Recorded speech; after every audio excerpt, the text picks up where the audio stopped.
En AlfaPro somos un equipo de expertos que trabajamos cada día con el propósito de trascender el saber para generar salud en los primeros años de vida.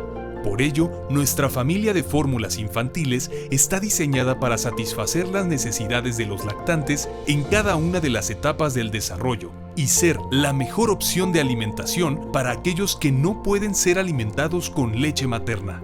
Contamos con la primera y única línea de fórmulas infantiles de rutina elaborada con leche 100% betacaseína A2. Además, todas nuestras fórmulas infantiles, tanto de rutina como especializadas, están diseñadas con hierro aminoquelado, el cual se absorbe 3.4 veces más rápido que el sulfato ferroso.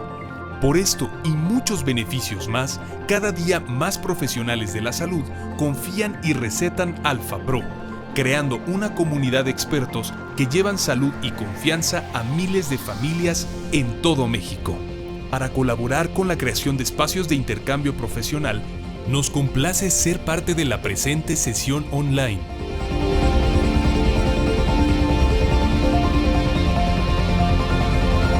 Bienvenidos. AlfaPro, amor materno en manos expertas.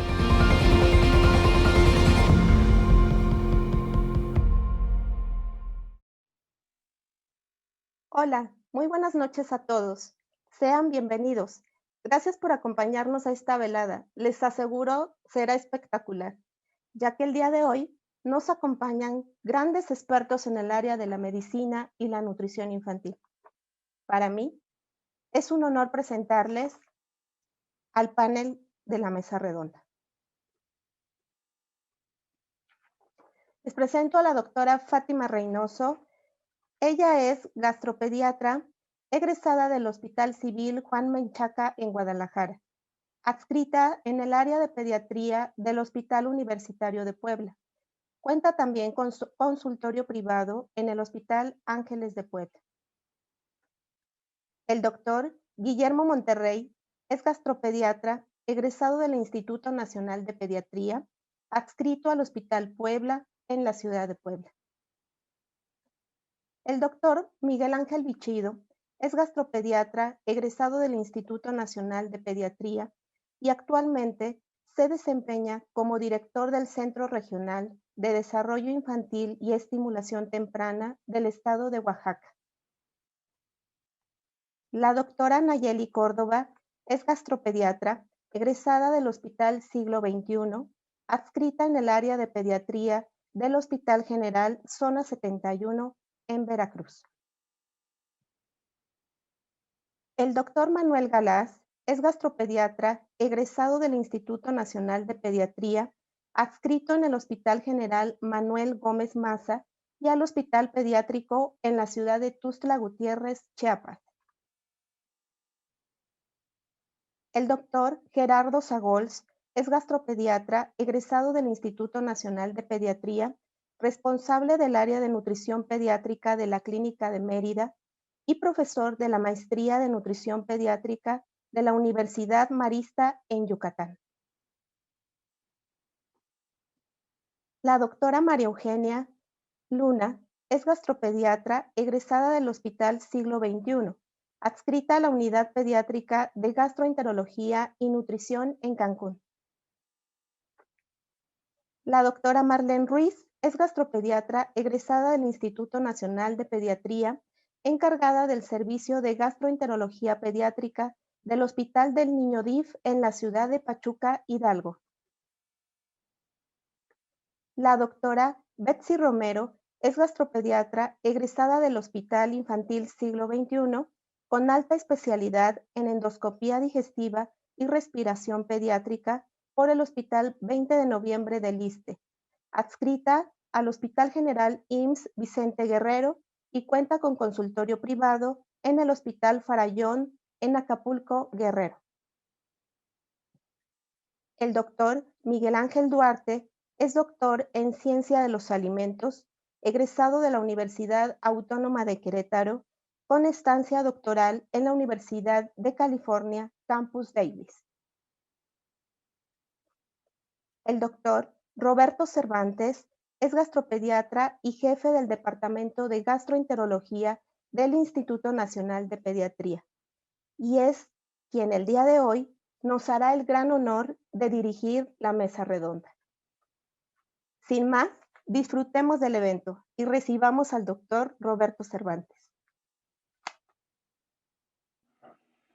Muy buenas noches a todos los presentes. Gracias por su participación en este evento.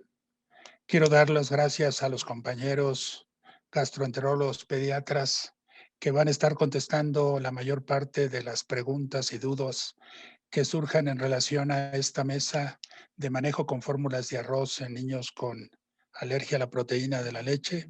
Y gracias a Laboratorios Nucitec por su amable invitación. Como ustedes saben, la alergia a la proteína de la leche es una patología muy frecuente que estamos viendo en niños. La prevalencia a nivel mundial va de 2 hasta 7.5.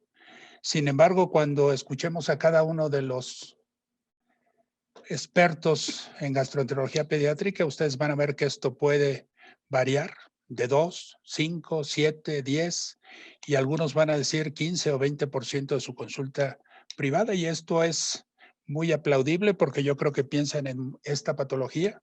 Sin embargo, nos vamos a encontrar con pediatras que dicen que hacemos sobrediagnóstico de alergia a la proteína de la leche, otros que hacemos subdiagnóstico, yo también estoy completamente de acuerdo, y muchos de ellos dicen que el 90% de los niños que nosotros diagnosticamos como alergia a la proteína de la leche, ellos los curan con medidas higiénico-dietéticas. Entonces, yo creo que ustedes van a ver todos los extremos que hay en relación a esta patología, por lo cual me gustaría preguntarle a la doctora Fátima Reynoso de Puebla, ¿cuál es la prevalencia que ella más o menos tiene en su consulta privada de niños menores de 6 meses con APLB? Decimos por qué niños menores de 6 meses, porque nos gustaría que la mayor parte de los niños se diagnosticaran en la etapa de recién nacido o segundo o tercer mes para evitar realmente la marcha alérgica.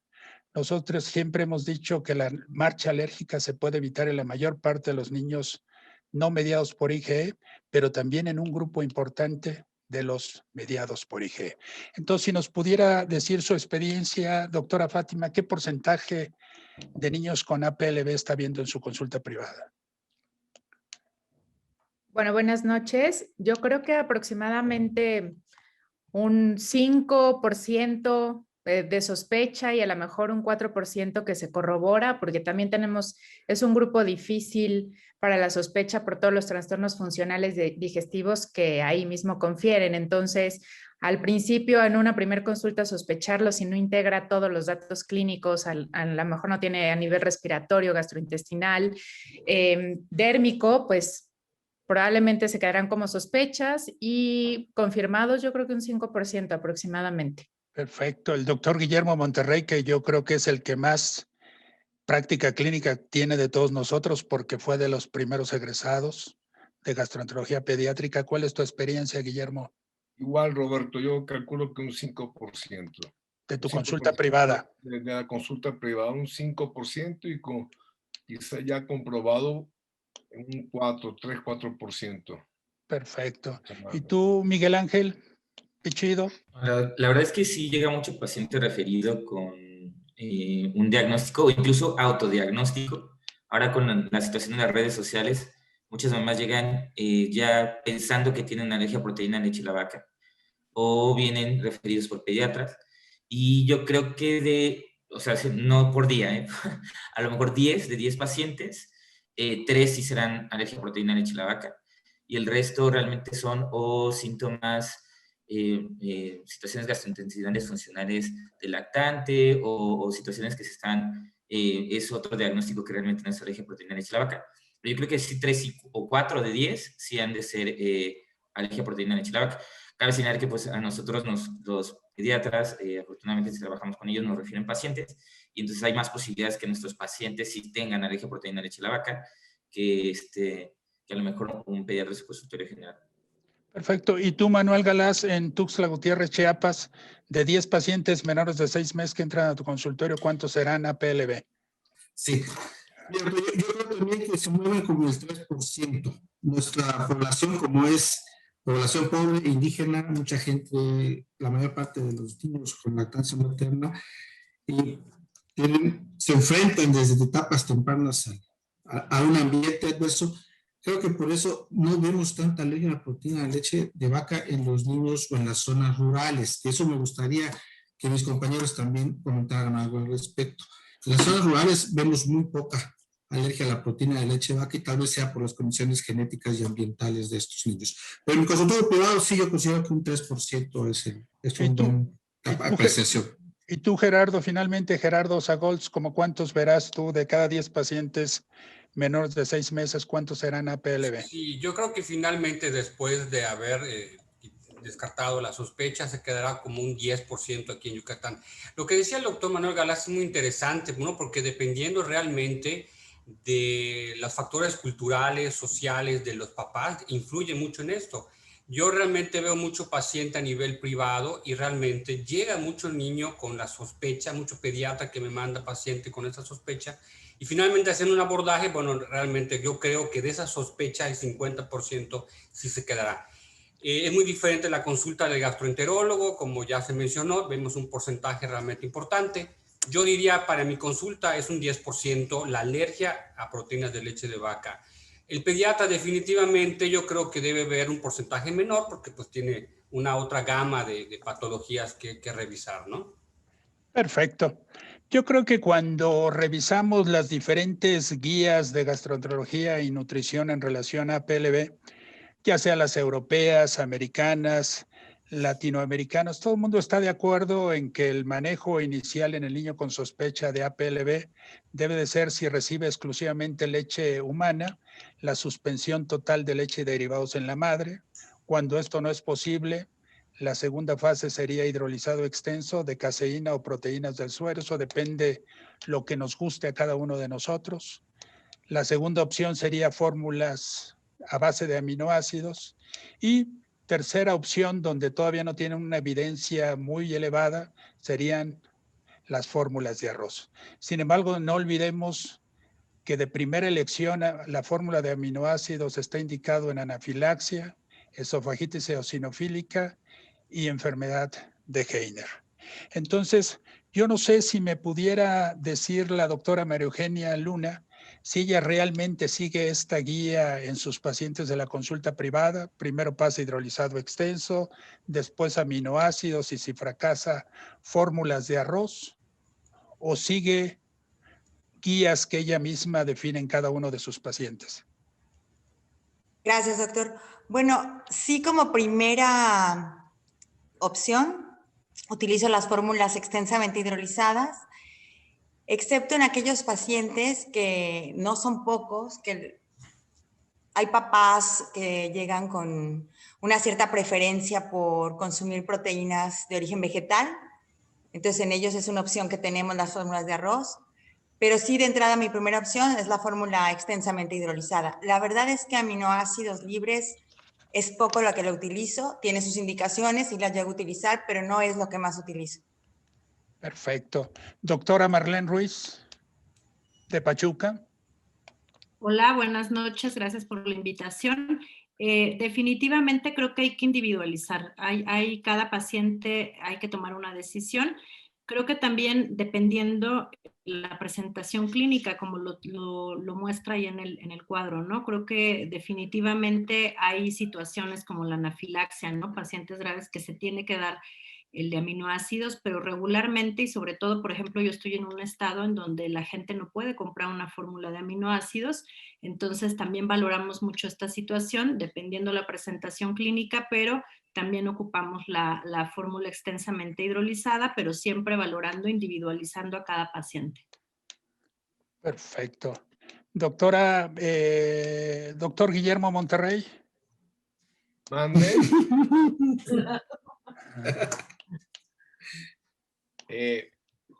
Normalmente empezamos con hidrolizados extensos de caseína o el suero. Si no responde, usamos fórmula de hidrolizado parcial de arroz y el siguiente paso sería aminoácido, excepto en los casos que tenemos que entrar en primera instancia con aminoácidos, sobre todo en los casos de enterocolitis. Entonces, eso significa que usted prefiere hidrolizado extenso de caseína o proteínas del suero, luego fórmulas de arroz y como tercera opción la de aminoácidos. Usted no sigue ninguna guía de las que dicen lo que debe de hacer. No, sigo la de Puebla. Ok. Me parece perfecto. Yo creo que en eso estamos de acuerdo. Es una guía que nos dice qué pudiéramos hacer. Yo quisiera preguntarle al doctor Gerardo Sagol, ¿realmente existe la alergia a la leche humana? No, definitivamente no. La leche humana está diseñada para los niños, ¿no? Sí ha habido mucha controversia con respecto a modificar la dieta. Yo en la práctica privada realmente, aquí en Yucatán hay mucha conciencia respecto de la lactancia materna. Yo soy proactivo con respecto a fomentar esta práctica. Y sí, definitivamente hay mucha asociación a veces con lo que consume la mamá y los síntomas de malestar que puedan tener, ¿no?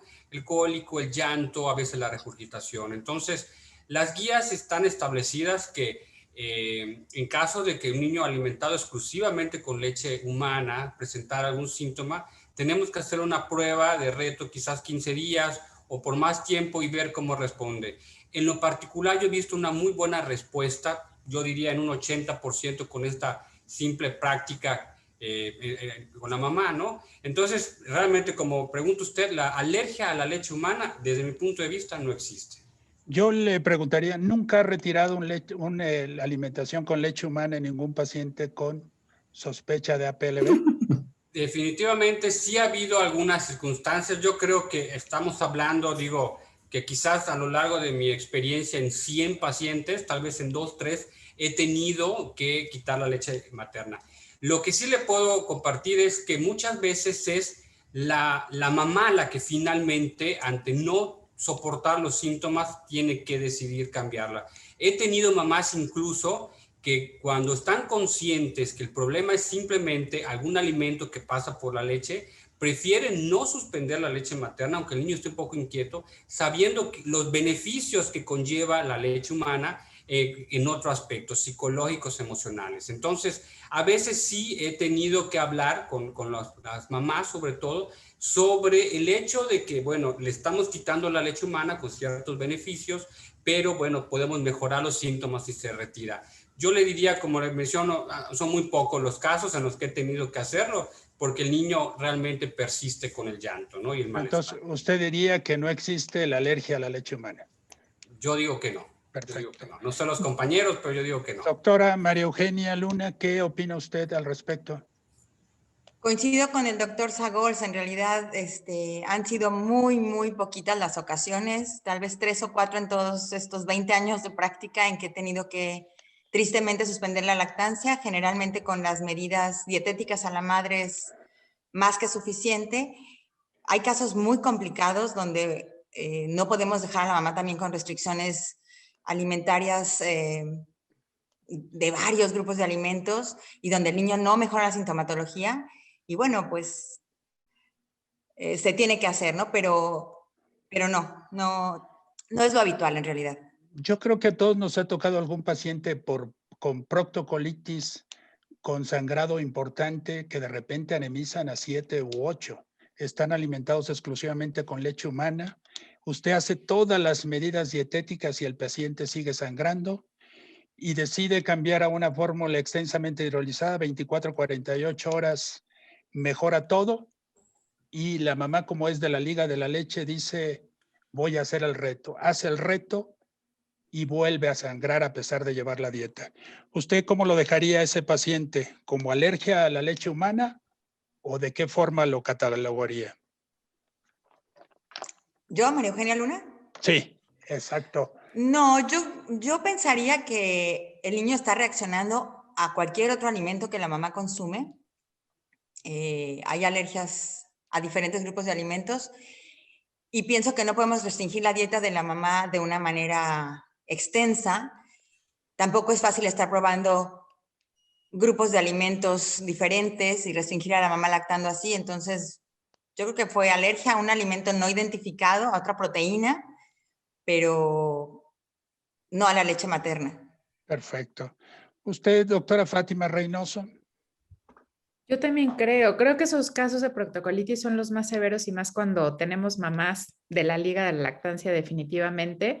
Claro está que yo también estoy a favor completamente de preservar la lactancia lo más posible, pero ante estos casos en donde las mamás buscan intencionadamente regresar lo más pronto posible, habría que analizar, yo normalmente les pido que analicemos la dieta paso a paso de 24, 72 horas atrás y busquemos que no esté ingiriendo algún contaminante que pudiera estar ocasionando los síntomas una vez que reinician la lactancia. Por otro lado, las invito a seguirse extrayendo de tal forma que podamos almacenar esa leche humana, seguir con el hidrolizado extenso o en su defecto con la fórmula de aminoácidos y posteriormente retar al chiquitín, pero vaya, con esos bebés sí, en mi experiencia personal, yo sí me tardo al menos 15 días sin lactancia con una persona extra. Guillermo, ¿tú has suspendido la leche humana en algún paciente por fracaso? En una ocasión suspendí la lactancia materna por un síndrome de cólico infantil que no se controló con la dieta materna. Lo tuve que suspender y a partir de ahí la madre decidió ya no seguir con la lactancia materna. Solo un caso quizás en muchos, en más de 100 tal vez, tuve que suspender totalmente la lactancia materna. Entonces, todo el mundo estamos de acuerdo que la mayor parte con supresión de leche derivada, si lo hacemos con sospecha de alergia, la mayor parte responde adecuadamente a las modificaciones de dieta. Perfecto. Yo comentaba con ustedes hace un rato que el doctor Van den Plas vino la semana pasada a hablar en la Ciudad de México de uso de fórmulas de arroz en alergia a la proteína de leche, pero la conclusión que llegó es que 90-95% de los pacientes que no se puede usar leche humana se controlan perfectamente bien con hidrolizados extensos de caseína o proteínas del suero y el 100% con fórmulas de aminoácidos. Yo pregunto si en su experiencia clínica no tiene ningún fracaso a una fórmula de aminoácidos ustedes en el tratamiento de alergia a la proteína de la leche. Sí. Yo tengo algunos casos de fracaso. He empezado con una fórmula de aminoácidos de una marca y al ver que no mejora en las siguientes 72 horas, he cambiado a otra fórmula de aminoácidos de otra marca con buenos resultados. ¿Qué ha pasado contigo, Marlene? Sí, mire, doctor, yo creo que igual no hay que olvidar que las fórmulas de aminoácidos osmolarmente, su osmolaridad es muy alta, entonces también hay que tomar en cuenta que también los chicos, los bebés que toman la fórmula de aminoácidos, al ser tan osmolar, también no están exenta de efectos a este nivel. Y otra parte que también se ha visto que pueden tener algún problema pues con micronutrimentos, ¿no? Entonces, creo que al final, y es algo que charlábamos, hay que individualizar a cada paciente porque a lo mejor el doctor Van den Plas nos da su experiencia en Europa y demás, pero también no olvidemos que estamos en México y que cada uno de nosotros en nuestros estados tenemos nuestra particular población, ¿no? Una población en particular y creo que por eso no podemos generalizar, ¿no? Y hablando un poco, me quedé con la pregunta anterior, doctor, que decía sobre la lactancia materna. Yo nada más quisiera decir que, bueno, el Europreval que está en 2015, que es sobre prevalencia, sí habla de alergia a la proteína de la leche de vaca en pacientes alimentados con pecho materno de manera exclusiva, aunque solo habla de un 0.5%, es muy poca la prevalencia, pero al final no están exentos, ¿no? Y es a través de los alimentos que consume la mamá, pero estoy de acuerdo, es Sí, lo más mira, raro, ¿no? yo te voy a poner el ejemplo. El doctor Horacio Reyes, yo platicaba con él hace 10 años y yo le decía, doctor, ¿cuánto ha quitado un pecho por fracaso o sospecha de alergia? Y dice, jamás lo quitaría. ¿Y sabes qué me dijo 10 años después? Tengo que reconocer que lo he quitado en varios niños. Entonces yo creo que en ese sentido, si no es por alergia, porque es difícil probarlo, pero es porque fracasó la lactancia materna. Yo creo que en ese sentido, sí. Tú, Miguel Ángel, si has quitado ¿ha fracasado alguna vez contigo fórmulas de aminoácidos? Realmente, pacientes que yo tenga manejados con aminoácidos, prácticamente no tengo. La verdad, como decía el doctor, es lactancia materna, extensos hidrolizados y arroz. Son los 3 manejos que habitualmente ocupo. Aminoácidos, realmente incluso me han llegado pacientes con aminoácidos que los les escalo porque no pueden costear el pago. Igual estoy en Oaxaca, realmente yo creo que el 70% de mis pacientes, por ejemplo en el Centro Regional de Desarrollo Infantil, como bien decíamos hace rato, casi no hay alergia, sí es cierto, o sea, en consulta privada hay mucho más alergia que en el Centro de Desarrollo Infantil, pero esos pacientes no pueden costear una fórmula de aminoácidos, entonces en ellos se lucha por la lactancia materna, tratar de que, y sí me ha pasado que hago práctica de quitarle la fórmula, quitarle la lactancia una temporada, se extrae la leche, se desecha esa leche porque en teoría está contaminada, no la guardamos, se desecha y ya regresamos con la leche, pero con aminoácidos no he tenido fallo con aminoácidos, casi realmente, de verdad, casi no pongo aminoácidos. O sea, pero no tienes fracasos porque casi no la has usado. No, pero por ejemplo, con el resto, lactancia materna, prácticamente todos, sí he tenido pequeños, igual, proctocolitis que he tenido que quitar lactancia materna por falta de progreso, no mejora y metemos la fórmula que sean centralizados o arroz, pero con aminoácidos, insisto, yo creo que es más porque no. Y yo preguntaría a ustedes mismos, ¿qué hacen con las guías que cuando usamos ya sea leche humana y todo va bien, hidrolizado extenso de caseína, proteínas del suero, aminoácidos o fórmulas de arroz? Porque aquí estamos de acuerdo que cada uno de nosotros, para mí puede ser de primera elección de arroz, para otro hidrolizado extensa, para otro de aminoácidos, como ustedes cada uno quieran. Pero las guías dicen cosas diferentes. Yo pregunto, ¿quién hace el reto 2-4 semanas como dice la guía? Si yo tengo un paciente que está sangrando en forma importante con laringospasmos, doy un hidrolizado extenso y el paciente mejora en forma importante y todo, ¿quién hace ese reto y qué creen que les va a decir la madre? No, No lo aceptan. No, yo creo que ahora, actualmente con lo de las redes sociales, las mamás se empoderan mucho con que no me hizo el reto, o por qué si la red, tal doctor inmunólogo, tal doctor gastroenterólogo dice que es con el reto. La verdad es que yo cuando pasa eso, no los reto, hablo con los papás, les explico por qué no. Lo que va a pasar, que el objetivo va a ser que reinicien los síntomas y que lo más probable es que esté igual, ¿no? Que lo volvamos a tener con cólicos, o sea, sí me tomo como toda una consulta a explicarles de qué se trata el reto, y la mayoría de mamás deciden que mejor nos esperamos, que si mejora, lo dejamos así, ¿no? Pero sí les explico cómo es el diagnóstico, cómo debería hacerse. Insisto, sobre todo por el poder de las redes sociales, que si no creo que creen que a lo mejor no lo sabes si no lo propones o no lo intentas, y eso también es perder al paciente o demás. Entonces, la verdad es que sí les explico lo del reto, pero habitualmente no se hace. Pero la mayor parte es por tu poder de convencimiento, ¿no? Así es. Betsy Romero, ¿tú qué realmente haces? ¿Haces retos, no haces retos?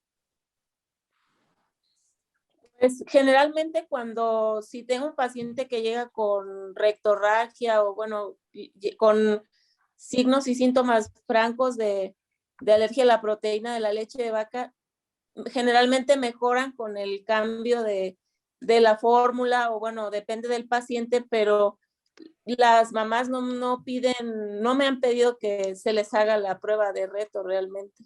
Entonces ya al ver mejor a su bebé, pues se sienten como agradecidos y todo esto, y ya a mí no me han pedido que se haga como esta prueba.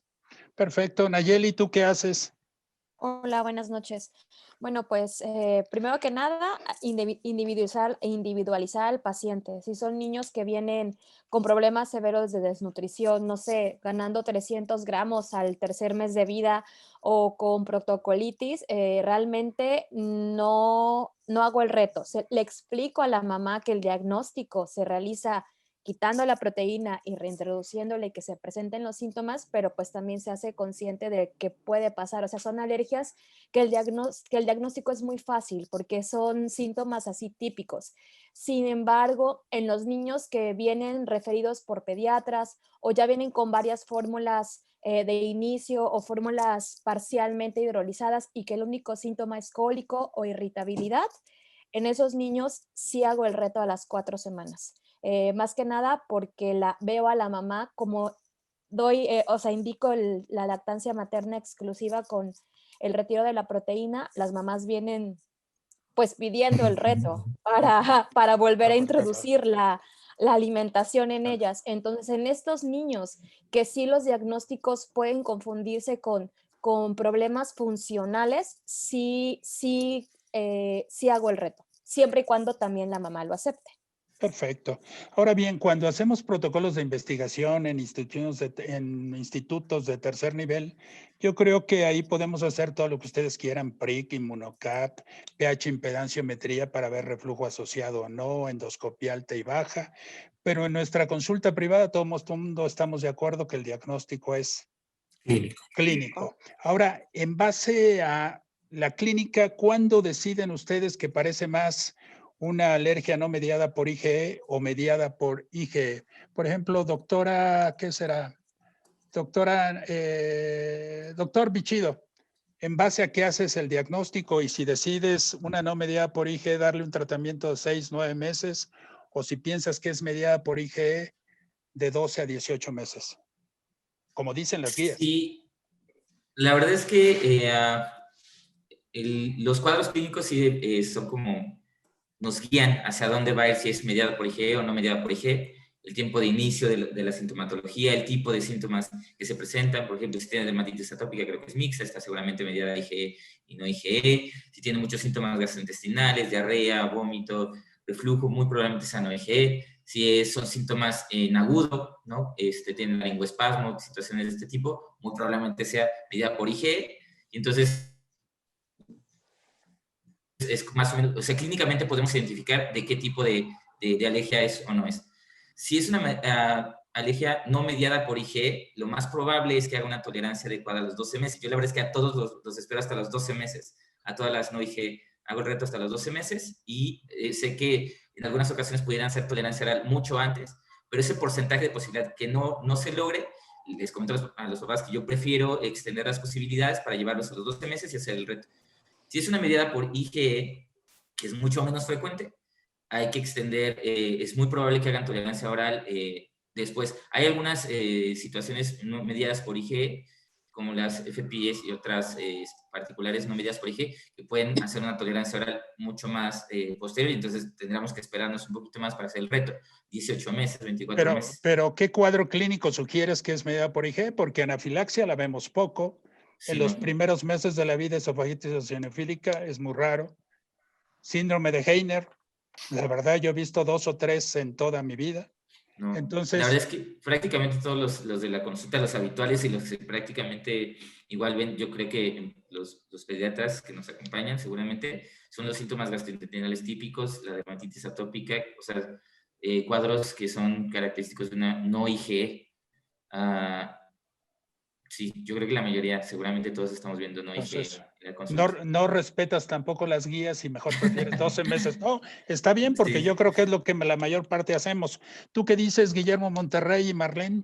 Marlene, le cedo la palabra. Ok, gracias, doctor. Bien, yo creo que al final lo que decíamos, hay que individualizar, eso me queda muy claro, pero haciendo hincapié ahorita a lo que usted está preguntando es básicamente entender también que ahorita que decía del cuadro clínico, que hay factores que también podemos tomar en cuenta, y ahorita que nos escuchan los pediatras, hay factores de riesgo que ya están medidos también para sospechar en alergia a la proteína de la leche de vaca. Por ejemplo, la historia, ¿no? La historia de alergia en la familia. Creo que tenemos que hacer como un rompecabezas de todo esto para decir este niño puede ser alérgico o no, primero. Y les decía yo, alergia en la familia, nacimiento, ya vimos que el nacimiento por vía cesárea es un factor de riesgo. El uso de antibióticos en el último trimestre de la gestación es factor de riesgo. Al igual que el uso de antibióticos en los primeros meses de la vida en el bebé, está súper comprobado. Entonces, si tenemos ya el cuadro y además estamos viendo un niño a lo mejor con proctocolitis, con sangrado y demás, bueno, ahí ya ni duda cabe que es una no mediada por IgE, ¿no? Y entonces tendríamos que quitar definitivamente toda la proteína en la mamá si es que está con lactancia materna exclusiva, y si no, darle una fórmula extensamente hidrolizada. Perfecto. Yo creo que escuchamos... perdón, Guillermo, perdón. Lo que dice Marlene es bien interesante porque los niños, por ejemplo, desde el punto de vista clínico, cuando se acompañan de dermatitis atópica o síntomas respiratorios como sibilancias tempranas, Normalmente esos niños, yo ya sé que voy a prolongar un poco más el tiempo de uso de hidrolizado o aminoácidos. En cambio, cuando la sintomatología está confinada únicamente al aparato digestivo, eso me anima a empezar a hacer ensayos llegando al año de edad, entre los 9 meses y los 12 meses de edad, puedo empezar a probar otro tipo de fórmula cuando solo la sintomatología estaba adjudicada al aparato digestivo. Entonces yo creo que podríamos decir nosotros que en términos generales, si sospechamos que es no medida por IgE, deberíamos de dar entre 9 y 12 meses de tratamiento, y si sospechamos que es medida por IgE, 12, 18 meses para hacer reto, ¿no? Así es. Muy bien, yo creo que muchas de las cosas que de repente preguntan cuando se van a dar las charlas de APLB es si la proteína de arroz es realmente incompleta.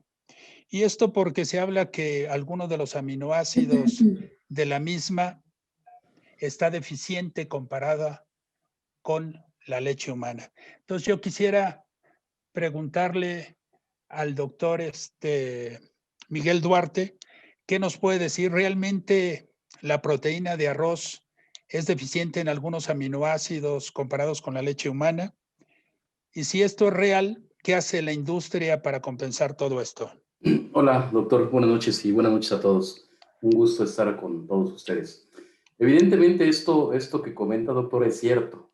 Todas las proteínas vegetales son proteínas incompletas. La del arroz, la del maíz, la del frijol, etcétera. Todas son incompletas porque les falta 1 o 2 o más aminoácidos, comparado en este caso con el estándar de oro que es la leche materna. En el caso de la proteína de arroz, es deficiente en aminoácidos como lisina y treonina, que, bueno, pues son importantes, son esenciales para el recién nacido, en los primeros 6 meses de vida. Ahora, ¿cómo se solventa esto en la industria? Pues simplemente hay aminoácidos libres que se pueden agregar a las fórmulas y se balancea el perfil de aminoácidos. Ahora, yo quisiera comentar también en este sentido, doctor, porque hemos hablado de usar fórmulas extensas de proteína de suero, fórmulas extensas de proteína de caseína, pero nos hemos fijado si la proteína de suero es completa, si la proteína de la caseína es completa. Ambas son incompletas. Son completas cuando se utilizan de manera conjunta. Si ustedes revisan, todas las fórmulas etapa 1 tienen una relación suero-caseína 60-40 más o menos, porque eso garantiza tener un buen balance de aminoácidos. Pero ¿qué pasa si utilizamos una proteína, por ejemplo, exclusivamente de suero, aunque es extensamente hidrolizada? A esta le van a faltar aminoácidos como arginina, que es esencial para el recién nacido. Sin embargo, no se cuestiona esto. ¿Qué pasa cuando utilizamos una fórmula de caseína extensamente hidrolizada? Pues a este le va a faltar un aminoácido sumamente importante, que es el triptofano, y tampoco se cuestiona esto. ¿Por qué cuestionar el caso de la proteína de arroz, que realmente es el mismo caso que la proteína de caseína y el suero, viéndolo nutricionalmente, ¿no? Entonces, toda la fracción de caseína, la fracción de suero comparada con leche materna son incompletas, la proteína de arroz es incompleta. ¿Qué es lo que se hace en la industria? Se compensan agregándolos de manera libre. Perfecto. María Eugenia, tu experiencia con fórmulas de arroz, ¿cuál ha sido en relación a qué respuesta obtienes si las has utilizado con frecuencia? ¿Y qué ha pasado con las curvas de crecimiento y desarrollo en estos niños? Sí las uso, con muy buen resultado. ¿Qué es buen resultado? Los síntomas ceden rápidamente. No lo tengo medido, vamos, objetivamente, pero tengo también la impresión de que la aceptación, cuando están en las primeras semanas de vida, los bebés aceptan lo que les demos, ¿no? Sabemos que los hidrolizados no tienen un buen sabor, pero cuando llegan ya un poquito más grandecitos, sobre todo el niño que toma solo leche materna, que tiene un sabor mucho mejor, le queremos dar una fórmula hidrolizada y a veces la rechaza el bebé. Tengo un poco la impresión, pero es algo subjetivo, no medido, que las aceptan un poquito más fácil, ¿no? Pero bueno, los síntomas ceden, hay buen apego y también, bueno, impresión de consultorio sin que sea algo medido objetivamente ni así. El crecimiento, tanto en peso como en talla, es igual que con cualquier otra fórmula. No veo una diferencia que yo note en el consultorio con mi gráfica y percentila que se hace en cada consulta, ¿no? Con los niños. Entonces, para ti, realmente eso que dice mucha gente, ¿desnutren? No. No. Perfecto. Muy bien. ¿Tú qué opinas, Betsy? ¿Qué experiencia has tenido en relación a las fórmulas de arroz?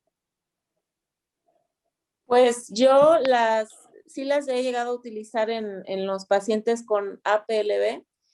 Generalmente niños como más, como comenta la doctora, pues los bebés al inicio no tienen tanto rechazo a las fórmulas hidrolizadas, pero más adelante pues sí toleran un poquito más el sabor de una fórmula de arroz tal vez.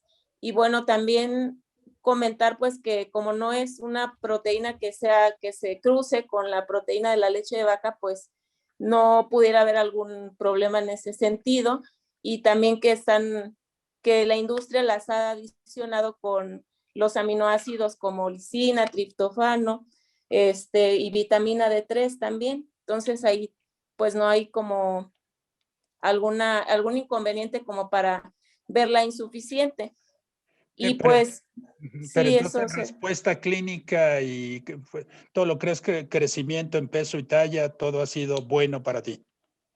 Sí, realmente a diferencia de pacientes que utilizan la proteína extensamente hidrolizada, pues de vaca a una proteína hidrolizada de arroz, no hay diferencia como en las tablas de peso y talla. Perfecto. Doctor Sagols, ¿qué tanto utilizas tú fórmulas de arroz? Bueno, creo que como ya comentaron todos mis compañeros, digo, las hemos usado. No es la primera opción en los niños con diagnóstico o sospecha de alergia a proteínas de leche de vaca. Sí la he usado en un porcentaje yo creo considerable. Y como usted preguntaba, la experiencia que tenemos con respecto a la nutrición, yo creo que no ha habido, digo, hasta donde podemos nosotros valorar, durante el tiempo que el niño es alimentado con estas fórmulas, tenemos un buen crecimiento. Ya a lo largo del tiempo, yo llevo ya varios años que me ha tocado usarlas. Tengo niños que la usaron prácticamente durante el primer año de vida y ya son niños de 5 o 6 años y bueno, el estado nutricional, el desarrollo cognitivo que sería otra de las cosas hasta donde mi apreciación puede llegar, pues no ha habido problemas, ¿no? Yo creo que sí son una buena alternativa, pero hay que manejarlas con cautela, realmente siguiendo las indicaciones o ya viendo la falta de respuesta ante un hidrolizado extenso de aminoácidos. Y como usted comenta, tenemos que siempre estar muy pendientes del estado nutricional y del desarrollo neurológico, ¿no? Perfecto. Yo creo que todo el mundo estamos de acuerdo. Esas bebidas de arroz, de almendras, sí deberían de estar prohibidas en menores de 2 años. Cuando lo usamos en niños a los 3, 4, 5 meses como única fuente de alimentación, vamos a ver que 3, 4 semanas después están desnutridos graves. Pero este es uno de los artículos que ustedes van a ver de repente, que cuando salimos a dar pláticas de alergia a la proteína de la leche, alguien nos dice es que las fórmulas de arroz dicen que desnutren. Entonces, yo quisiera preguntarle al doctor Miguel Duarte, ¿qué opina de este artículo? ¿Qué nos puede decir desde el título de leche de arroz? ¿Cómo le llaman a una fórmula de arroz, leche de arroz? Entonces, yo quisiera que me dijera, doctor Miguel Duarte. Gracias, doctor. Sí, bueno, yo creo que también de repente cuando leemos un cierto tipo de literatura, tenemos que saber discriminar y poder validar qué tan real, qué tan verídico es esto, ¿no? En principio, criticando un poco este artículo que muestra aquí, doctor, mi primera crítica sería el uso del término rice milk, ¿no? O leche de arroz. De entrada, por definición, leche solamente es el fluido de la glándula mamaria, ¿no? De entrada, pues está mal utilizado el término, ¿no? Esa es una de las cuestiones que nos hace pensar la validez de un documento como este, ¿no? Ahora, por otro lado, recordemos que las fórmulas, todas las fórmulas infantiles están reguladas en su contenido de proteína, de energía, de minerales, de vitaminas, por una norma oficial mexicana. Y es muy diferente ese contenido que recomienda la norma oficial mexicana con el que contienen normalmente las mal llamadas leches, que yo diría que no deberían llamarse leches ni de soya, ni de arroz, ni de ninguna, ¿no? Este documento que presenta aquí también, simplemente observemos la cantidad, por ejemplo, de proteína que dice que tiene la leche de arroz, dice 1 gramo por cada 240 mililitros, quiere decir que trae como 0.4 gramos por cada 100 mililitros. Las fórmulas contienen entre 1.2, 1.5, más o menos gramos por cada 100 mililitros. Entonces, evidentemente, con una porción de proteína como la que se muestra aquí, pues es un riesgo de desnutrición sumamente alto. Si nos vamos a las calorías, la leche de arroz que muestran aquí son 120 a 130 kilocalorías por cada 240 mililitros, son cerca de 50 a 55 kilocalorías por cada 100 mililitros. El recomendado está entre 65 y 70. Entonces, obviamente, comparando estos parámetros, pues hay un riesgo al utilizar estas leches de arroz sumamente alto, ¿no? Entonces, yo creo que definitivamente pues, se tendría que regular de entrada el nombre que se le dé a estas bebidas, porque pues, no pueden llamarse leche de ninguna manera. Y creo que de ahí viene la confusión. A lo mejor para nosotros es muy común saber que existe esta diferencia, pero no para los ciudadanos, digamos, sin menospreciar, normales, ¿no? Que no están empapados de estos temas y piensan que es lo mismo, ¿no? Ahí hay un boom de las leches vegetales que deben tener sus ventajas seguramente, pero hay un riesgo de desnutrición sumamente alto. Perfecto. Y otra cosa que se critica mucho en relación a las fórmulas de arroz es, se dice que se va a intoxicar la gente con arsénico. Como ustedes saben, la Academia Americana de Pediatría acepta menos de 1000 microgramos por kilo en cualquier producto de arroz. Lo mismo sucede con la norma oficial mexicana. Entonces, doctor Miguel Duarte, ¿hay riesgo realmente de intoxicación por arsénico con cualquiera de las fórmulas que existen en el mercado, con fórmulas de arroz, perdón? Sí, doctor. El riesgo de que haya una intoxicación con arsénico con el consumo de fórmulas de arroz es el mismo que hay con el consumo de una fórmula a base de proteína láctea. Así de simple. Este concepto viene de la capacidad que tiene el grano de arroz de captar arsénico. Evidentemente este arsénico tiene que venir de algún lado, normalmente proviene de aguas contaminadas con arsénico, van al subsuelo, y recordemos también que el cultivo del arroz prácticamente es bajo el agua en gran parte del desarrollo de la planta. Entonces, por eso se relaciona mucho, se habla mucho de que puede haber un riesgo, pero realmente se ha analizado por la USDA el contenido de arsénico en fórmulas de leche y es prácticamente el mismo que se encuentra en las fórmulas de arroz. Y aquí en esta gráfica que comenta, que se muestra aquí también, está el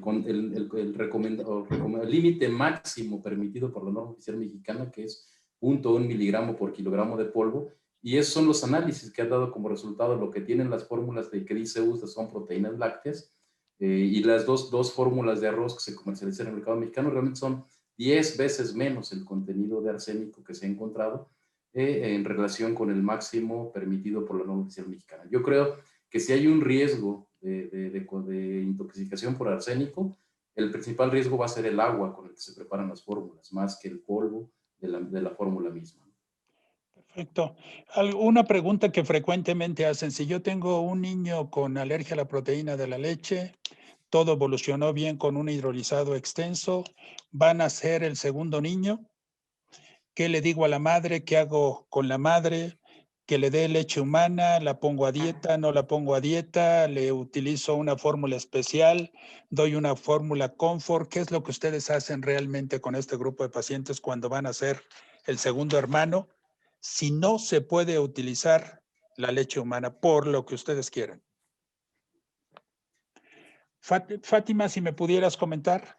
Claro, si tenemos un hermano que ya ha tenido APLB o tenemos en línea directa papá asmático, mamá con alguna alteración, aunque el hermano no haya tenido, y yo definitivamente no modifico la dieta a la mamá si no hay datos o síntomas en el bebé, pero si hubiera la necesidad de complementar con alguna fórmula, elegiría una hidrolizada parcial, y más en un niño que está asintomático. Tú, Guillermo, ¿qué harías? Ya quedamos que el primer hermano tuvo alergia a la proteína de la leche y van a ser el segundo. Igual no hago ninguna intervención dietética durante el embarazo, ninguna intervención. Y al nacer recomiendo un hidrolizado extenso. O sea, tú sí cambias. Sí, no puede dar el pecho la madre. Ok. ¿Y tú, Marlene? No, yo definitivamente igual no hago ninguna intervención y recordar, bueno, a mí me queda muy claro que el hidrolizado extenso es para tratamiento de la alergia a la proteína de la leche de vaca.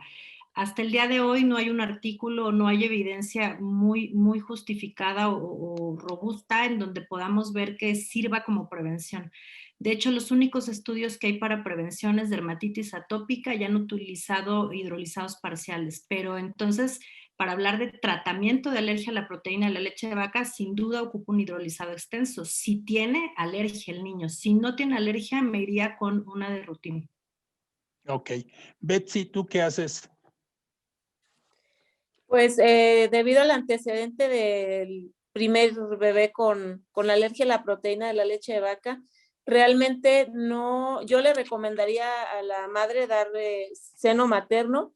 Pudiera ser que igual una semana antes, como alguna dieta de restricción en la embarazada, de lácteos y derivados, pero definitivamente le dejaría seno materno a libre demanda. Y en caso de complementar o algo, pues si está asintomático, igual pudiera ser parcialmente hidrolizada, pero 100% seno materno. Yo creo que si ustedes se fijan, aquí podemos tener diferencias entre cada uno de nosotros y esto está perfecto. Marlene, ¿cómo haces diagnóstico diferenciar entre alergia a proteína e intolerancia a la lactosa, que es una de las cosas que frecuentemente pregunta el pediatra? Y súper frecuente que se confunda, ¿no? Entonces, yo creo que al final entender que, gracias por la pregunta, los niños recién nacidos a término, está comprobado que el 70% de ellos pueden tener o tolerar bien la lactosa, pero hay un 30% que a veces tarda en tener una tolerancia completa a la lactosa y que entonces vienen los cólicos, distensión y demás. Entonces, entender que la intolerancia a la lactosa es no inmunológica, es un mecanismo no inmunológico, sino es por un carbohidrato, y la alergia sí hay un mecanismo inmunológico, ¿no? Mediada o no por IgE, pero el mecanismo es totalmente diferente. Entonces, no hay que confundirlas, creo que no hay duda que son muy diferentes. Y una importantísima es, muchos niños tienen intolerancia a la lactosa y hay que hacer la diferencia con la alergia, igual viendo el antecedente, ¿no? Que es lo que platicábamos, historia familiar, nacimiento y demás, ¿no? Pero recuerda que no tuviera antecedentes importantes. Clínicamente, si no tuviera y todo, pero clínicamente, ¿cómo podrías diferenciarla? Pues básicamente alergia, cuando hablamos de alergia es porque es un niño que tiene, además de manifestaciones gastrointestinales, estamos hablando que es un niño que tiene problemas en la piel. Los 3 órganos de choque que sabemos que hay en la alergia es dermatológico, gastrointestinal y respiratorio. Si vemos más síntomas o si vemos un conjunto, una unión de varios síntomas, creo que es más probable que estemos frente a una alergia a la proteína de la leche de vaca que frente a una intolerancia a la lactosa. Entonces creo que ahí es donde podemos definir. La intolerancia a la lactosa no va a dar dermatitis atópica, ni afección a piel, ni respiratoria, ni nada de eso. Entonces creo que ahí podríamos diferenciar bastante bien clínicamente entre una y otra, ¿no? ¿Tú, Guillermo Monterrey? Yo sospecho intolerancia a la lactosa cuando los síntomas están prácticamente localizados al aparato digestivo. Cualquier niño que presente síntomas fuera del aparato digestivo ya nos hace sospechar de una APLB. Yo también diría, por ejemplo, si 20-30% de la población tiene dermatitis atópica sin tener ningún otro síntoma, y si la queremos asociar a alergia a la proteína de la leche, es difícil, porque yo puedo tener un niño que tenga alergia a la proteína de la leche y no estar asociado a su patología de base, ser una cosa diferente. Por eso hacer la diferenciación entre si la dermatitis atópica está o no asociado a alergia a la proteína de leche a veces es difícil, ¿eh? Yo siento que es difícil, pero si tuviéramos puros signos clínicos en aparato digestivo, ¿podríamos hacer alguna diferenciación quitando el sangrado, Marlene?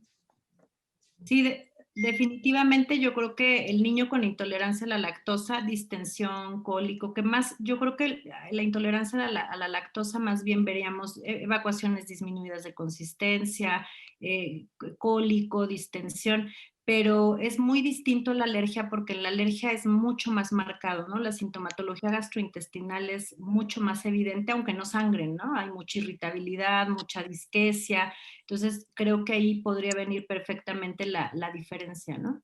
Perfecto.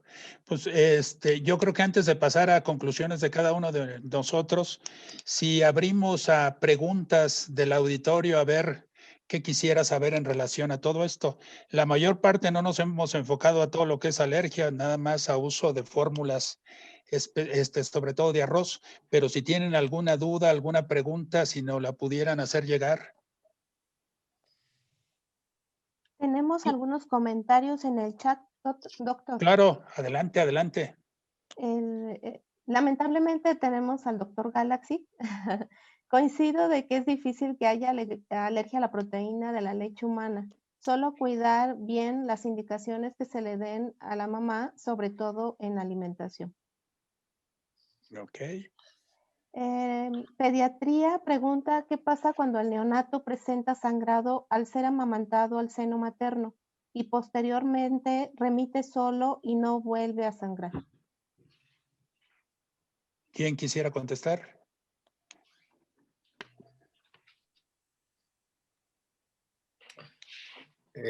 Cuando el neonato presenta sangrado tomando el seno materno, es probable que sea por algún alimento de la madre, que una vez que se le da una dieta a la madre, deja de sangrar. Yo creo que por lógica clínica sería seguirle la lactancia materna y solo observando con sangre oculta en heces. Quizá un par de semanas nada más. No sé si la pregunta va si no se diagnosticó alergia a proteína de leche de la vaca y solo tuvo un evento de sangrado aislado. Si es un neonato, hay que ver que no haya sido por ingesta o alguna otra cosa y vigilar. O sea, quizá con un sangrado no tomaría una acción, vigilar, y si vuelve a sangrar, quizá ver peso, ver talla, si se agrega algún otro síntoma. Pero estamos hablando de rectorragia, Bichido. No de matemesis. De rectorragia. Si el paciente tiene una rectorragia pequeña y no vuelve a sangrar. Neonato. Exacto. Bueno, pues yo considero también que tenemos que descartar si es un neonato, una enfermedad hemorrágica del recién nacido. O sea, no también todo va a ser alergia, y más si no hizo la mamá ninguna restricción dietética y de la nada se quita el sangrado, sí es una enfermedad que también se tiene que descartar. Ahora, si ese neonato siguiera intermitentemente sangrando, pues entonces, y luce perfectamente bien, entonces ya todo mundo pensaríamos en la posibilidad de proctocolitis por alergia. ¿Ustedes como gastroenterólogos recomiendan a este grupo de pacientes a todos hacerle una rectosigmoidoscopía? No recomendamos porque la mayoría se resuelve en forma clínica. Entonces yo creo que si son casos que mejoran clínicamente, quizás podemos diferir la rectosigmoidoscopía. Yo creo que todo el mundo estamos de acuerdo en eso. Sí. Ok. ¿Ustedes han llegado a utilizar esteroides con fórmulas especiales o con leche humana y restricción en los pacientes con alergia a la proteína de la leche? No. Yo no en han una requerido. paciente no indicada. Sí, adelante. Perdón. En una paciente no indicados por mí, estábamos en manejo conjunto con la alergóloga pediatra. Era un caso muy difícil, con unos sangrados muy importantes, y la alergóloga me lo sugirió. ¿Sabes qué? Así hay que usarlo. Fue una paciente muy difícil, con una evolución muy complicada. Finalmente sí se resolvió, pero sí utilizamos esteroides vía oral. Pues yo espero que no tengan esos pacientes tan difíciles, porque no es raro en esos refractarios a todo que tengamos que utilizar ciclos aún cortos de esteroides. Exacto, entonces, yo sí he ocupado ciclos cortos y sobre todo para poder rescatar la lactancia materna. O sea, en el niño que a pesar de la dieta no mejora, sigue sangrando, y como última opción, antes de retirar la lactancia materna, sí he ocupado ciclos cortitos, 5 días, una semana, no más de ese tiempo de esteroide, y les va bien. Creo que al final, para rescatar la lactancia materna, siempre es el último intento. Y yo diría que no nomás para rescatar lactancia materna, porque tenemos pacientes que han pasado por hidrolizado extenso, aminoácidos, de arroz, de soya, fórmulas de a base de pollo, lo que ustedes quieran, y siguen con sintomatología. Entonces, yo creo que si hacen caso al doctor Van den Plas, entonces búsquenle otra cosa. Pero yo creo que se van a dar cuenta que alguno de ellos va a utilizar ciclos cortos de esteroide para realmente recuperarlo. Entonces, Ojalá no tengan todos esos casos, pero yo creo que como gastroenterólogos de niños nos van a llegar más frecuente de lo que se imaginan. Carlita, ¿alguna otra pregunta que exista? Sí, doctor. La doctora Isel Gutiérrez. Antes de hablar del fracaso de una fórmula de aminoácidos o de arroz, ¿deberíamos esperar 1 o 2 semanas? ¿Quién quiere contestar? Definitivamente se tiene que esperar, ¿no? Antes de estar valorando cambiar una fórmula sin un tiempo suficiente, ¿no? Sabemos que hay varios mecanismos inmunológicos que participan, ¿no? Definitivamente la gran mayoría tiene un tipo 3, por ejemplo, incluso puede haber un tipo de celular y tiene que pasar un tiempo de más de 2 semanas o 3 semanas o incluso el mes para poder realmente valorar. Yo creo que como ya mencionó la doctora Marlene, a veces si estamos pensando que es la osmolaridad, hay que verificar que la mamá esté preparando bien la fórmula. Este tipo de problemas sí me ha tocado en experiencia aquí en la consulta, que a veces no saben preparar bien estas fórmulas y entonces puede haber como una mala tolerancia cuando realmente no es que no les esté funcionando la fórmula, sino que no está bien preparada, ¿no? Entonces, definitivamente, si ya tenemos la sospecha y estamos usando una fórmula, tenemos que hablar con el paciente. Muchas veces son papás jóvenes, que son papás que son nerviosos, y si les explicamos y logramos tener esa comunicación, ellos esperan, ¿no? A menos que veamos un dato de alarma, tal vez como el sangrado que se mencionó hace rato, tomaremos alguna otra medida, ¿no? Yo eso creo, ¿no? Pero, ¿qué pasaría si damos o suponemos que dimos las indicaciones adecuadas? ¿Cuánto tiempo ustedes esperan para decir, este paciente no ha mejorado absolutamente nada? ¿Cuánto esperan? ¿7, 14, 21, un mes? No sé cuánto tiempo esperan ustedes, Marlene, para decir este fracasó.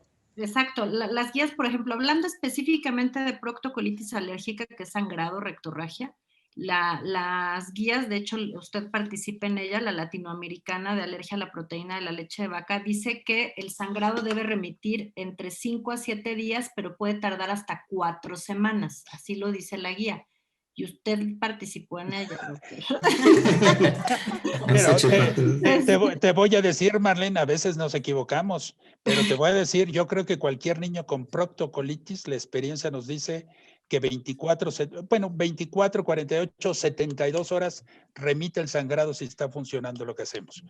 Yo creo que a veces participas en las guías, pero puedes estar en desacuerdo, pero yo jamás esperaría con una fórmula más de 72 horas si tiene proctocolitis.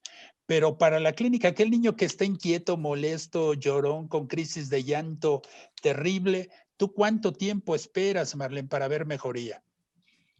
Sí, al final sí trato de que tengan paciencia, porque si no, estamos en la marcha de las leches, ¿no? Que pasa mucho, que no quieren mejoría inmediata. Las mamás de ahora les gusta todo rápido, inmediato. Entonces quieren resultados instantáneos. Entonces sí decirle, o sea, esto también lleva un proceso, ¿no? Entonces yo al menos, no menos de 1 semana para retirar, 1 o 2 semanas para poder pensar en cambiar, no menos de ese tiempo, porque si no estamos cayendo justo en esto de estar cambiando mucho las fórmulas y creo que tampoco es buena idea. ¿Tú crees que esperar 2 semanas ya implica que te va a cambiar?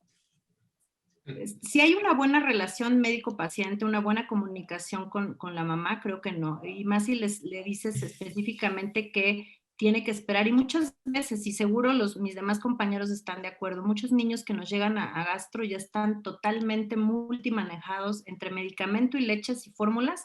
Entonces, creo que aquí la comunicación es la que manda, pero a lo mejor 1 semana es bastante prudente como para decir, vamos a ver cómo va, ¿no? Pero 2 semanas tú te esperas, Guillermo Monterrey. No, pues si me esperara eso, yo creo que perderíamos muchos pacientes, porque yo entiendo que a veces hay alguna diferencia entre la asistencia privada y a nivel institucional. Entonces realmente cuando hacemos un cambio de leche en una madre que está muy estresada, por muy buena comunicación que tengamos, tenemos que demostrar en las primeras 48 a 72 horas un cambio. Si no, la mamá te cambia. Ok. Definitivamente. ¿Qué opinan todo mundo o mucho pediatra utiliza, aparte de las fórmulas especiales en alergia a la proteína de leche, siempre es muy frecuente que veamos que utiliza probiótico agregado, no el que ya viene en algunas fórmulas. todas las marcas comerciales que ¿ustedes qué opinan? ¿Están de acuerdo o no están de acuerdo en usar probióticos extras a las fórmulas? ¿Puedo comentar algo? Yo Adelante. en realidad, digo, definitivamente sabemos que no tan solo los niños que tienen malestares, alergia a proteína de leche de vaca, la gran mayoría tienen trastornos funcionales del tracto digestivo. Y independientemente de que se habla de que el eje cerebro-intestino, a veces con el simple hecho de ofrecer algún producto como placebo, digo, en este caso muchas veces sabemos que sí va a ayudar a fomentar la microbiota, pero también me ha tocado en la experiencia privada el hecho de utilizar algún fármaco como estos, como son los probióticos, logra calmar a los papás. Los papás revisan internet y pues la gran mayoría de los probióticos que se usan en los lactantes realmente son conocidos y ellos cuando leen la literatura a veces se quedan más tranquilos, ¿no? No es que sea una indicación que surja a partir de las guías, pero mi experiencia, el uso de estos, ha notado, tanto ya sea por placebo o porque realmente mejora la microbiota intestinal, y yo he notado mejoría. Entonces, obviamente sí lo uso con frecuencia y creo que sí ha habido buena. Pero fíjate, Gerardo, no estamos hablando de trastornos digestivos leves, estamos hablando de un paciente que tú ya le diste un hidrolizado extenso, una dieta elemental o una fórmula de arroz. ¿Tú lo puedes combinar o no lo puedes combinar? Bueno, en el caso de una alergia, como pues bien dice, definitivamente el probiótico no va a cambiar, ¿no? Ahí tenemos que buscar realmente la fórmula que funciona adecuadamente, ¿no? Si está con un hidrolizado extenso, tenemos que pasarnos a una fórmula de aminoácidos, o sea, porque ahí el probiótico no va a modificar la historia de la enfermedad, ¿no? ¿Tú lo utilizas, Guillermo? No uso probióticos. Esto viene a colación. Mira, yo he platicado con muchos químicos en relación a lo difícil que es separar el probiótico, porque la mayor parte viene de leche. Y separar el probiótico de la proteína de leche es terriblemente difícil. Por eso el riesgo de contaminación, cuando tú utilizas una fórmula especial, el riesgo de fracaso también lo puede llevar el utilizar un probiótico. Por eso yo quisiera preguntarle al doctor Miguel Duarte, ¿realmente alguno de estos probióticos que se extraen de leche humana tienen riesgo cruzado de contaminar a un paciente con alergia a la proteína de la leche? Sí, doctor, gracias. Buenas noches otra vez. Yo creo, doctor, que cualquier alimento, cualquier ingrediente adicional tiene un potencial riesgo de ser alergénico. En este caso, el específico del probiótico, pues no únicamente por el medio del cual se extrae, sino por el medio en el cual se multiplica. Tiene que ser un medio rico en proteína, rico en energía, y evidentemente, como usted lo comenta, tecnológicamente es muy complicado separar el probiótico de los componentes que están en el medio de cultivo. Entonces hay un riesgo, pues siempre que se aporta un agente externo, hay un riesgo potencial de alergenicidad. ¿Quién iba a pensar, por ejemplo, cuando esta fórmula elemental se adicionó DHA y ARA, que el efecto alergénico va a venir del DHA y ARA? Es el mismo caso. Hace rato comentaban también que el fracaso a fórmulas elementales, en realidad no debería haber fracaso a fórmulas elementales, puesto que son de aminoácidos. No hay manera de que se produzca un efecto, un reconocimiento alergénico con fórmulas elementales. Pero ¿qué hay de los otros ingredientes de la fórmula? Por ejemplo, el almidón de maíz. El almidón de maíz trae una proteína que se llama ceína, que cruza con la caseína, entonces puede ser un vehículo también alergénico. Entonces, esto os comentario únicamente para redondear la respuesta. Cualquier agente adicional que se agregue a este tipo de pacientes, hay un riesgo potencial de alergia. Perfecto. Carlita, si tenemos alguna otra pregunta. Sí, doctor. El doctor Isel, ¿cómo pudiéramos insistir a la industria para que agregue saborizante a sus fórmulas? Porque el rechazo existe frecuentemente cuando no les gusta y eso genera malestar a los padres pese a que les explicamos. Doctor Miguel Duarte. Bueno, aquí recordar también que hay una norma oficial mexicana que nos regula a todos los fabricantes de fórmulas infantiles, lo cual no podemos agregarle lo que querramos, ¿no? O sea, tenemos que estar bajo una regulación. Y los saborizantes únicamente están permitidos en fórmulas para 12 meses en adelante, no para niños menores de 12 meses. Hay hay esa limitante que tenemos como industria. Perfecto. Carlita, ¿alguna otra pregunta? Sí. ¿Existe diferencia en la tolerancia a largo plazo en alergia a la proteína de la leche de vaca con fórmulas hidrolizadas extensas que contienen probióticos y las que no las tienen? A mí me gustaría hablar sobre eso, doctor. Bueno, opinar sobre eso. Adelante, adelante, Creo que existe en la industria alguna cuestión más de mercadotecnia en donde se promociona que si tiene probiótico extra, tal o cual hidrolizado, va a tener una mayor tolerancia, una tolerancia más rápida. Creo que lo que nos dice la evidencia es que no es así. Si es no mediada por IgE, ya dijimos que entre el 9º mes, 9 a 12, va a haber tolerancia. Tome o no tome probiótico, que es lo que estábamos considerando. Y si es mediada por IgE, de 12, 18 hasta 24 meses. Entonces, creo que al final no existe evidencia de que el probiótico haga que toleren más rápido estos bebés. No sé, usted, doctor, es el experto y el que hace las... Pero fíjate que de todos modos, no, yo he escuchado, no voy a decir el nombre, a un profesor italiano que prepara mucho probiótico en algunas fórmulas que hay en México. Pero cuando a mí me dice que él consigue acelere de tolerancia, que al año le tolera el 40% de sus pacientes, a los 3 años el 60% y a los 6 años el 90%, yo digo, ay, qué fracaso es eso, para mí sería un fracaso. Yo te puedo asegurar que la mayor parte de nuestros pacientes que manejamos los gastroenterólogos de niños, si los manejamos adecuadamente, al año nos hace más del 90% tolerancia. Entonces, cuando él me dice esas cifras, con el probiótico, yo siempre pongo en duda este tipo de estudios. Entonces, yo no estoy convencido todavía, pero hay gente que está muy convencida y está perfecto. Pero hay un estudio que habla sobre eso, le comparan fórmula de caseína, fórmula extensamente hidrolizada de caseína, extensamente hidrolizada de caseína con probiótico, soya, arroz y las de aminoácidos. Al final ellos concluyen que la fórmula de extensamente hidrolizada de caseína más probiótico genera una mejor tolerancia con una diferencia significativa comparada con otras fórmulas. En segundo lugar quedaba la extensamente hidrolizada de caseína. En tercer lugar quedaba la de arroz, luego la de soya y luego la de aminoácidos. Ese es un artículo clásico que la industria nos presenta siempre cuando llegan al consultorio. Pero es un artículo que está sesgado, porque del grupo de tomar el punto de positividad, o sea, el grupo de probiótico con extensamente hidrolizada de caseína, la mayoría de ellos eran alergias no mediadas por IgE, y en los otros grupos había una mayor presencia de pacientes con alergia mediada por IgE. Entonces, no es un estudio que podamos tomar debemos tomar con cautela, ¿no? Tenemos que tomar con cautela y tal vez en el futuro nos digan que sí, el lactobacillus GG, que es el probiótico que tienen, puede ser efectivo para prevenir o para aumentar tolerancia. Pero ese estudio que creo que se refiere la pregunta está sesgado, es un estudio retrospectivo y tiene mucha crítica por parte de los colegios internacionales. Perfecto, por eso yo diría que no reten a los pacientes a los 8 meses, a los 6 meses. ¿Por qué? Porque lo retan muchos papás con galletas, con lo que ustedes quieran. Yo creo que ese es el niño que nos puede hacer con frecuencia marcha alérgica.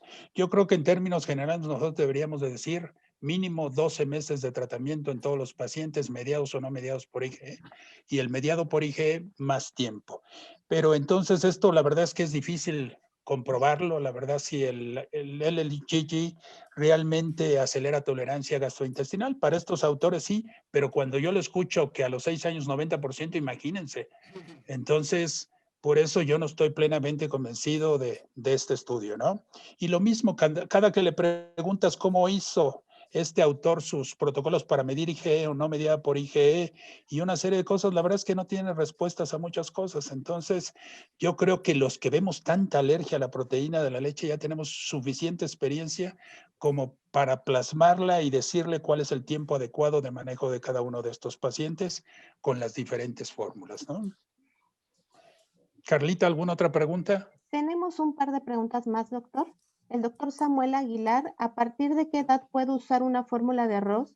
Me interesa saber si es posible usar en prematuros. Pues estrictamente hablando, sí pudiéramos utilizarla Sin embargo, habría que ver las necesidades del prematuro y el entorno de la patología clínica por la cual está cursando. Definitivamente siempre para un prematuro será mucho mejor mantener la lactancia materna o la leche materna.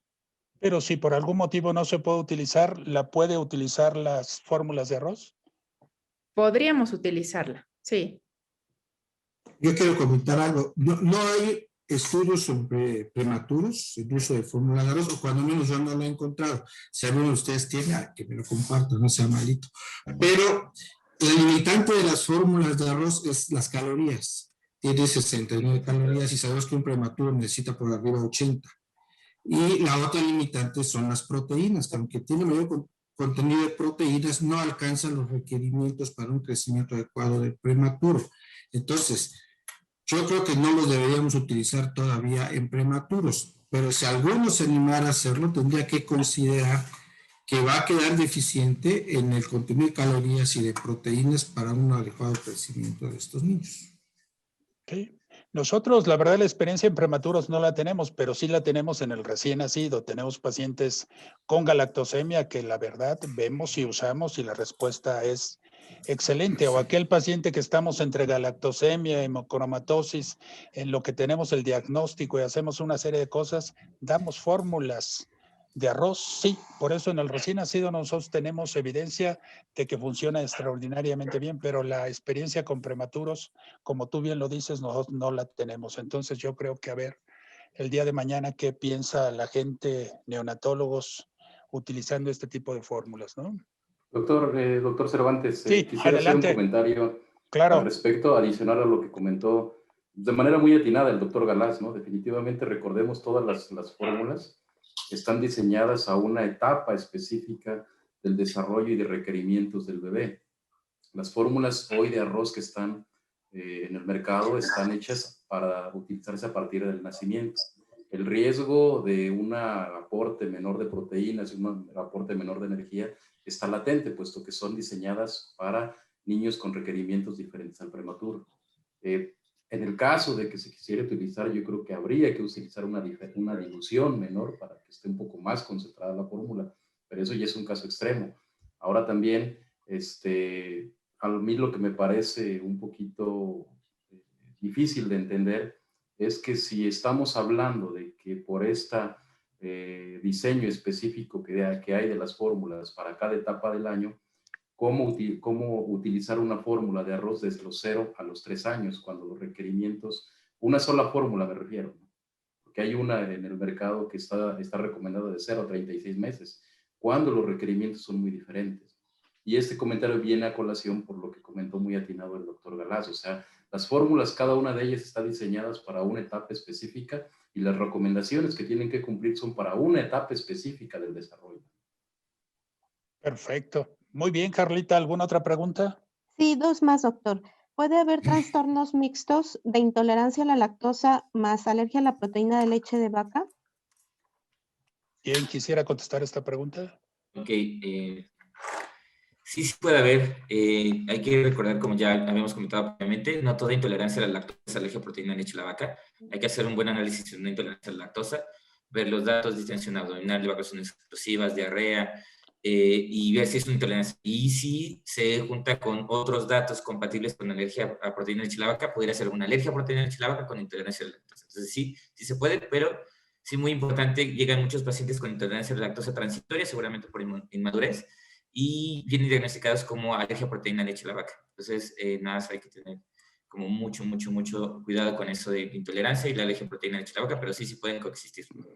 Yo creo que la coexistencia sí existe, ¿no? El daño que puede provocar inflamatorio, la alergia a la proteína de la leche puede dañar la enzima lactasa y eso por eso las fórmulas extensamente hidrolizadas, si se fijan, salvo una, todas no tienen lactosa. Entonces, yo creo que sí podrían coexistir, ¿no? En alergia asociada a intolerancia a la lactosa. Pero doctor, una cosa que tenemos que considerar también es que para muchos médicos, el primer diagnóstico, se trata de lo que se trate, si tiene inflamada la panza, tiene borborismos, tiene cólico, lo primero que piensan es intolerancia a la lactosa. Y hay estudios también recientes que dicen que más que la lactosa, la beta-caseína A1 puede ser la principal causante de estas molestias digestivas, no de alergia, sino de molestias digestivas funcionales en los lactantes. Entonces, yo creo que tenemos que quitarnos la idea de que la lactosa es la culpable de todos los problemas digestivos, y si no mejora con una lactosada, entonces es una alergia. Tendríamos que buscar hacer bien la diferenciación, más que con intolerancia a la lactosa, con los problemas funcionales del lactante. Sí, en eso tienes mucha razón. Vemos mucha gente que el niño está alimentado con leche humana y de repente piensa o hace un azúcar reductor, sale positiva y quita leche humana y le da una fórmula deslactosada, y lo único que provoca es más problema que beneficio. Entonces, yo creo que ahí somos clínicos, y como clínicos tenemos que pensar en todo esto. Por eso yo creo que con la clínica hacemos muy buenos diagnósticos en relación a todo esto, ¿no?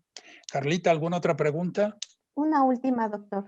¿A qué edad recomiendan continuar los manejos con fórmulas de arroz y cómo realizar la transición a las otras fórmulas de continuación?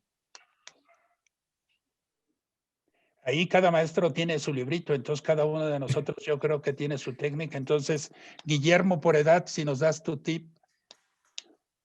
Sí, cuando uso hidrolizados parciales de arroz, dependiendo si lo empecé a usar desde los primeros meses de vida, igual al año de edad ya empiezo a hacer los cambios. Ahora, los cambios son opcionales. Normalmente, si estás usando un hidrolizado parcial de arroz, puedes pasar a una fórmula deslactosada al año de edad. Y claro, hacer la introducción gradual. Si el niño la tolera, esperar un mes y después probar leche entera. Ok, eso sería uno. ¿Alguno que tenga otra técnica? Sí, a mí me funciona bien, doctor, en el niño, tanto, sobre todo el no mediado por IgE, que creo que es lo que vemos más, es hacer una cuestión escalada. Entonces, primero yo lo que ocupo es por medio de alimentos horneados con leche. Entonces, hay esa escalerita en donde tú le dices a la mamá que puede dar algún alimento que esté horneado con leche.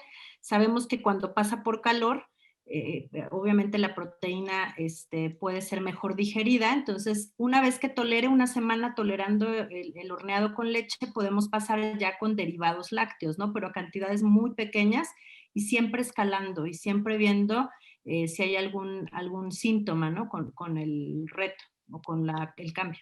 ¿Alguno que tenga otra experiencia o que lo haga un poquito diferente? No, igual la escalera, yo creo que en mi caso yo también hago la escalera de la leche, se va avanzando y ver en qué momento, si en algún escalón se hace.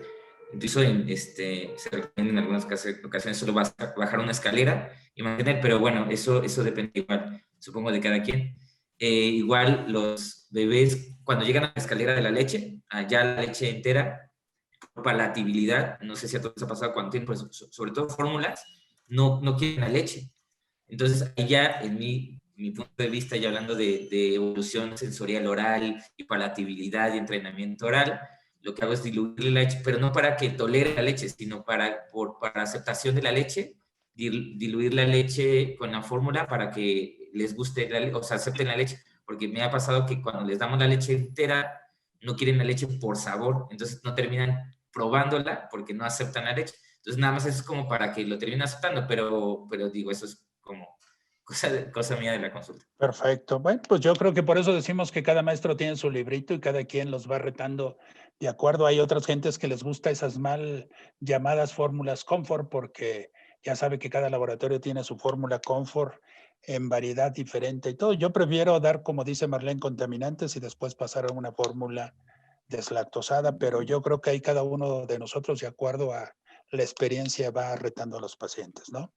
Yo creo que si no hay más preguntas, pues una conclusión rápida que hiciera cada uno de ustedes en relación a fórmulas de arroz. Doctora Fátima.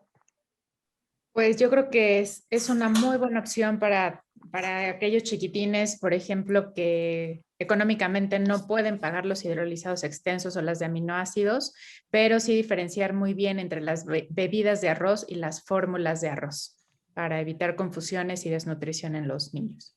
Guillermo Monterrey. Yo creo que igual los hidrolizados parciales es una excelente opción. En mi experiencia los uso cuando ha fracasado los hidrolizados de caseína o de suero. El siguiente paso es hidrolizados parciales de arroz antes de usar aminoácidos. Ese es el lugar que ocupa la fórmula en mi experiencia. Nayeli. Primero que nada, en la lactancia materna, con la dieta de restricción materna, y de ahí individualizar al paciente. Si es un paciente de bajos recursos, me voy con una fórmula de arroz, o si no aceptan extensamente hidrolizada, debido a que la palatividad con la de arroz es mejor, es una muy buena opción. Perfecto. Manuel Galaz. Pues yo utilizo fórmulas de arroz, me parece que son unas fórmulas excelentes. Brevemente comentar la experiencia, porque no me preguntó usted eso, pero aquí en Chiapas existe como que una preferencia por utilizar fórmulas de arroz en todos los ámbitos, desde el médico general, pediatra, y entonces cuando llegan al consultorio con el programa de diagnóstico, la mayoría de ellos le llegan con fórmula de arroz. Entonces, a lo que voy, que yo he visto que en Chiapas están utilizando fórmulas de arroz como primera opción en el manejo, de alergia a la proteína de leche de vaca. Estamos usando fórmulas de arroz para problemas gastrointestinales comunes y los pacientes prefieren mejoría, aunque sabemos que puede ser que no esté indicado. El paciente prefiere mejoría y se queda con la fórmula. Y lo que a mí más me ha impresionado, y que lo quiero comentar aquí, es que se está utilizando fórmula de arroz como fórmula de inicio. Desde el cunero salen con una fórmula de arroz porque dicen que les da menos problemas gastrointestinales, que tienen menos molestias, que le va muy bien, que se parece mucho a la leche humana. Yo no lo he hecho, reconozco, pero quien lo hace refiere que le ha dado buenos resultados. Entonces, vamos a ver qué va a pasar, cuál va a ser la evolución en nuestro estado, pero sí se está utilizando mucha fórmula de arroz. No he escuchado de algún caso de niños desnutridos por una fórmula estandarizada de arroz, no las otras que ya habíamos mencionado. Y bueno, pues esa es la experiencia que tenemos aquí. Perfecto. Gerardo. Sí, yo creo que las fórmulas de arroz son una alternativa cuando después de utilizar un hidrolizado extenso el paciente no ha mejorado. Definitivamente, si tengo que brincarme a una siguiente fórmula porque no tolero esta hidrolizado extenso, valoro si realmente puedo usar una de arroz o una de aminoácidos. Yo creo que ahí está mi punto a veces en donde tengo que valorar realmente la cuestión económica, realmente si el paciente tiene algún dato de una alergia severa. Entonces, como alternativas son buenas, siempre y cuando después de un hidrolizado extenso no ha habido una mejoría. María Eugenia. Pues yo también los considero una herramienta útil, una necesidad ya pues muy establecida, porque creo que en muchos casos no es suficiente la fórmula extensamente hidrolizada. Hay, como todos mis compañeros han dicho, hay que personalizar, individualizar cada familia, cada caso. Y sí, yo la uso con toda confianza, la verdad. Obviamente faltan estudios a largo plazo, lo que comentaban muy interesante sobre uso en prematuros, no esta fórmula, pero el hacer proteínas vegetales para prematuros, son cosas que se tienen que estudiar y que investigar, pero hoy por hoy son una herramienta útil en mi práctica. Perfecto. Betsy. Mi conclusión sería que no es mi primera opción para el manejo de APLB. Sin embargo, pues se proponen como una alternativa razonable, ya que la proteína de arroz hidrolizada está pues adicionada con aminoácidos, vitaminas, que aseguran un aporte nutricional correcto desde los 0 meses de edad. Entonces sí es una muy buena alternativa. Perfecto. Marlene. Pues finalmente creo que existe la fórmula de arroz desde el 2005, si no mal recuerdo, aquí en México, y creo que al final es una posibilidad si nos falla el hidrolizado extenso, pero creo que necesitamos publicar en México, ¿no? Cómo nos está yendo para que no todo quede en una charla y digamos que nos va bien con esta fórmula y crecen bien. Creo que el siguiente paso sería unirnos y hacer publicaciones y ver exactamente en dónde la colocamos, ¿no? Y en experiencia mexicana, porque todos los estudios están en Europa, entonces creo que con eso me quedaría. Hay que hacer publicar más en México. Miguel. Yo sí utilizo, la verdad, sí es un recurso... No, ya te había preguntado. Miguel Duarte. Adelante, doctor, adelante, creo que faltaba usted. Sí, faltaba. Sí, yo todavía faltaba. Sí, faltaba Perdón. yo. Sí, faltaba. Sí ocupo las fórmulas de arroz. Como les decía, extensos hidrolizados y arroz realmente los ocupo, sobre todo por individualización del paciente. Económicamente es un buen recurso, por palatabilidad, por muchas cosas. Es como decido utilizar una u otra cuando es necesario. Si no, pues nuestro seno materno con una dieta de exclusión, que siempre es la primera opción de tratamiento.